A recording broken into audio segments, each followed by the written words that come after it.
Sakay ka muna. Papaabot ko sa inyo yan, Nay. Teka na.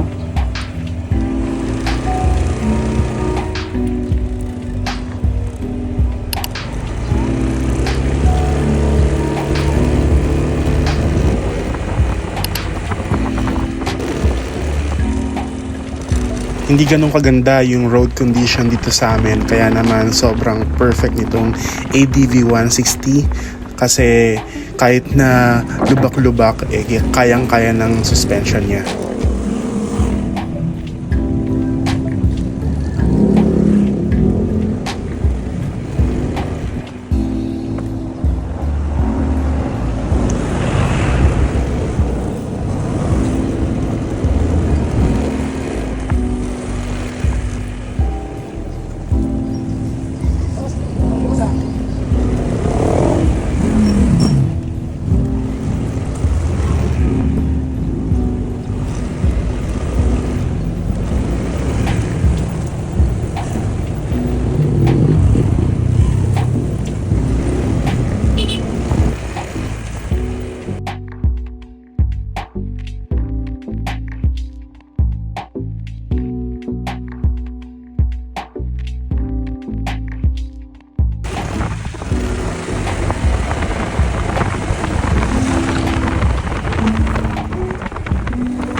Nakapagdating na tayo sa school, tara, biyahin na tayo papuntang BGC.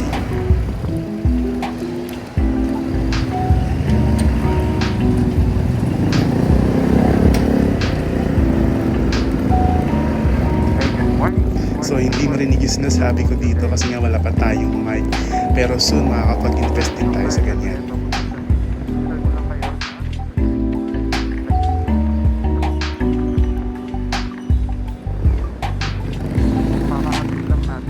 Ito yung literal na point of view kasi yung actual na ingay sa labas habang nagmumotor ka, yung talaga yung maririnig mo dito. May tilaok ng manok, yung hangin and all.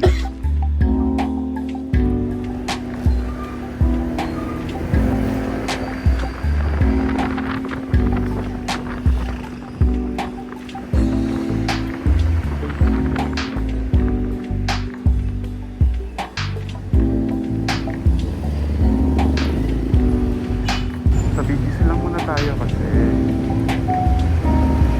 mamaya maghahatid pa tayo ng aming mga nursery sa school nila. Meron silang final exam 9:30 AM, so kailangan makauwi tayo before 9 AM.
So 3 months pa nga lang tong ADV natin. Ang pangalan nga pala nito is Faith.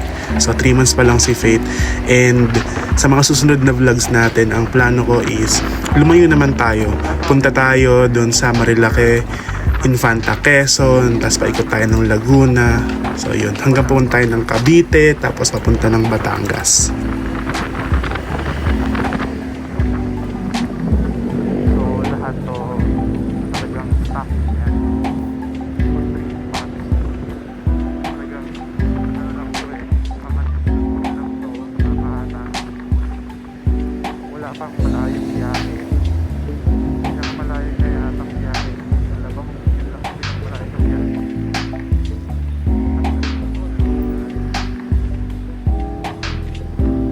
Malapit lang dito. So ganito dito sa Leve Mariano. Leve Mariano papunta ng C5 Palar. Matraffic pagka ganitong oras.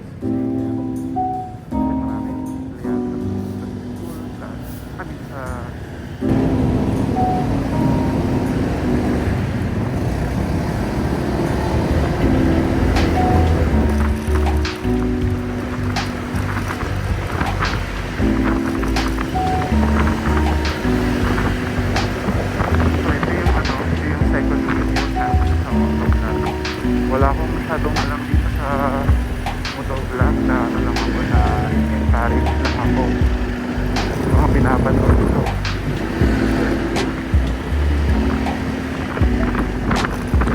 Matagal naman na ako din ako gumagawa ng content sa YouTube. Nag-start ako sa mga DIY. Tapos medyo pumatok yung mga videos ko about perfume making. At parang medyo nagsama na kasi ako doon. Though maraming audience yun, maraming nanonood. Actually hanggang ngayon maraming nagko-comment sa mga videos na yun. Mga nagtatanong. Kahit sa video na yung sagot, nagtatanong pa din. So hindi pa ako ready na bumalik doon kasi medyo magastos kasi bibili ka ng mga raw materials. So ayan, hindi naman sobrang traffic bumper to bumper. And ako, hindi naman ako ganun kagaling magmotor. Yung una kong motor was 12 years ago, I think. Ano yun eh, motor star lang yung second hand. Nabili ko sa Cavite, repo, 10,000 pesos. Tapos sumunod ko na motor ay Honda RS125. At yun yung pinalitan nito.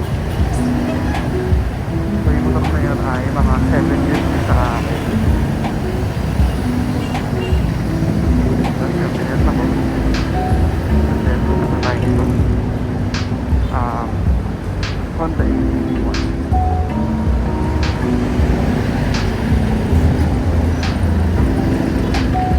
Gusto ko itong motor na to kasi madali ako makikita sa kalsada. Kapag nakakonti ka kasi traffic eh. Ito sobrang bilis niya na makarating ko sa pupunta.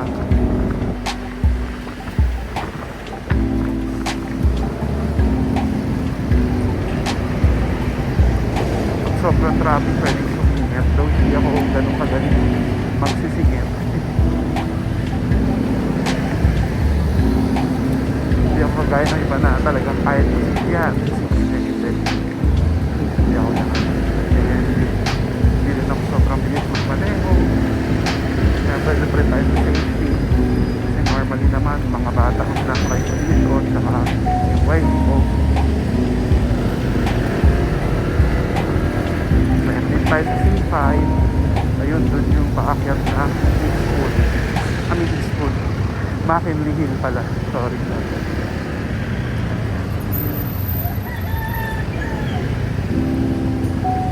And on our left, papunta ng McKinley.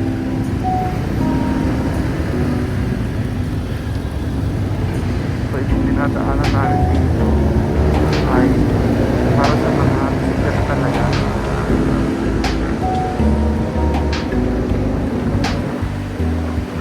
Pero since wala namang bisikleta,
so ginawa ko tong video na to kasi gusto ko kayong dito sa BGC. Gusto ko matry kung maririnig ba tong mga sinasabi ko sa camera na gamit ko. Kung tatanong kayo kung ano yung ginamit kong camera, cellphone lang to, iPhone. Nakamount lang siya sa leg ko. Dito lang ako pag-mount, neck mount siguro tawag sa TikTok. Mura lang, 100 pesos lang. Papakita ko sa inyo mama.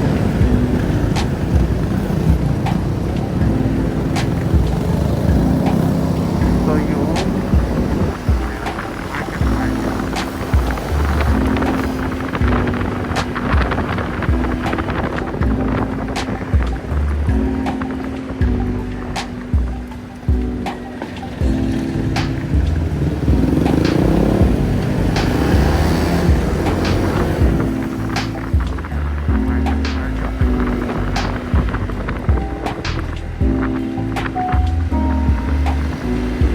tapos syempre sa left side natin ay Serendra.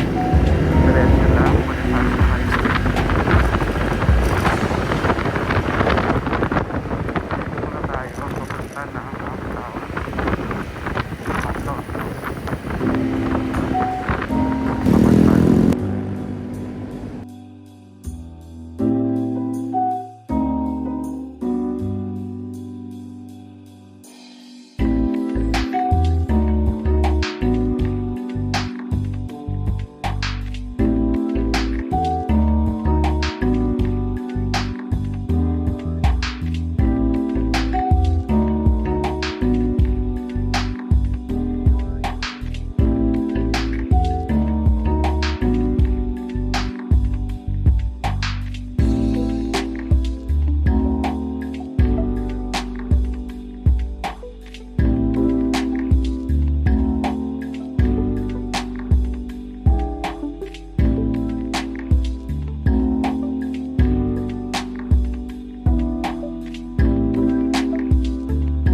So kanina nga 'di ba na-share ko sa inyo na ang ginagamit nating camera is yung cellphone lang.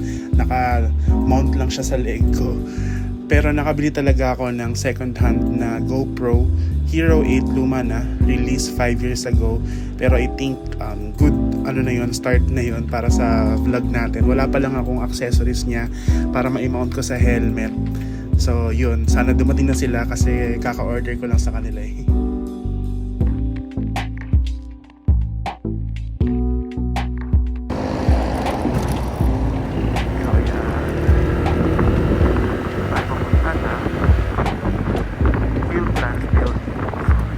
Jollibee 1000. So kung nakita nyo yun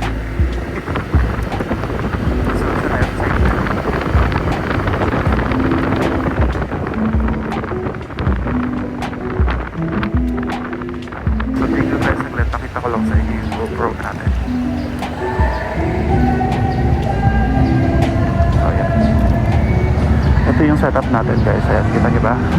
Kaka-check ko lang ng video, hindi pala kita yung setup natin. So ito siya.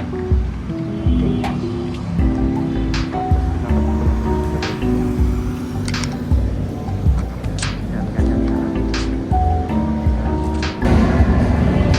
So ito yung ating GoPro.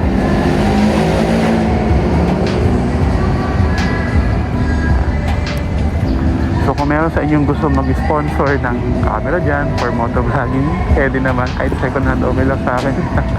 Joke lang. Or mga accessories. Nag-joke pero sabi mga accessories no. So wait lang, check ko lang yung camera ko, baka wala ng storage. And may na-realize ako guys, papakita ko sa inyo. Pwede ko pala ikabit dito yung GoPro. Ngayon ko lang na-realize. Wait lang. Ano? Hindi ko pala ikabit dyan. So wait lang, setup ko lang ha. Okay. Ito nag-husig ka lang. Bigyan natin yung ating GoPro. So ayan, nakapapit lang ko. Ayan. Ito lang sa loob ko. Tapos kumuha natin.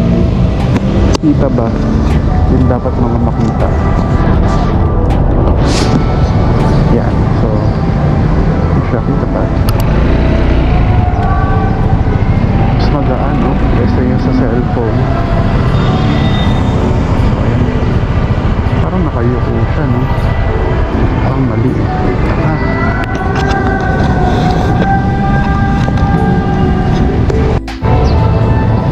So, ayan. Ito na muna yung setup natin.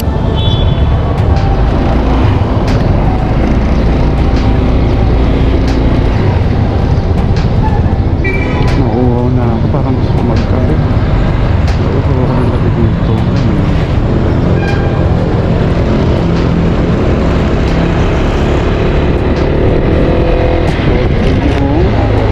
Children's building.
So wait lang guys ha, mamaya ulit. So ayan guys, nagpark na tayo dito sa McDo.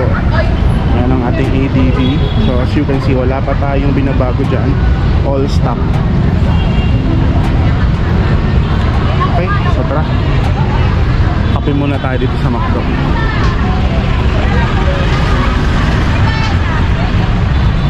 Balikan ko kayo maya maya ha. So guys, kain muna tayo.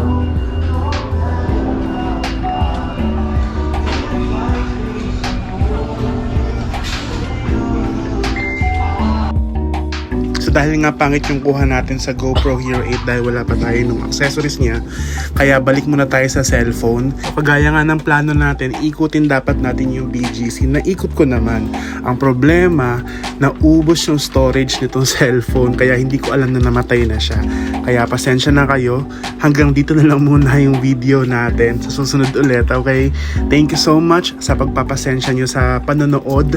And sana mas mag-improve pa yung channel natin, yung videos natin, yung motovlog natin. See you next time guys!